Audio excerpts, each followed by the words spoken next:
અમદાવાદને ઝેરી હવાથી મુક્તિ નહીં, એર ક્વોલિટી ઇન્ડેક્સ સતત 250 ને પાર તો સુરતમાં એક્યુઆઈ લેવલ 317 પર પહોંચતા લોકોની ચિંતા વધી।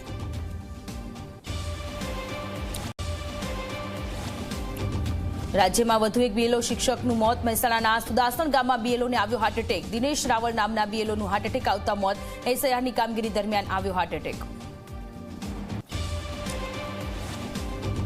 રાજકોટની સિવિલ હોસ્પિટલ ફરી એકવાર સપડાઈ વિવાદમાં। હોસ્પિટલમાં આરામ ફરમાવતા તબીબનો વિડીયો આવ્યો સામે। દર્દીના સંબંધી આવીને સારવાર કરવા ડોક્ટરને ઉઠાડ્યા।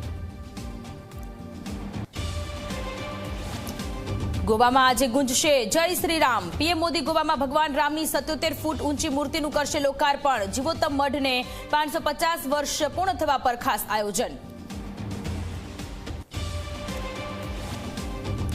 હોંગકોંગ અગ્નિકાંડમાં વધ્યો મૃત્યુઆંક। અત્યાર સુધીમાં 94 લોકોના મોત, 280 જેટલા લોકો હજુ લાપતા। કન્સ્ટ્રક્શન કંપનીના 3 લોકોની કરાઈ ધરપકડ।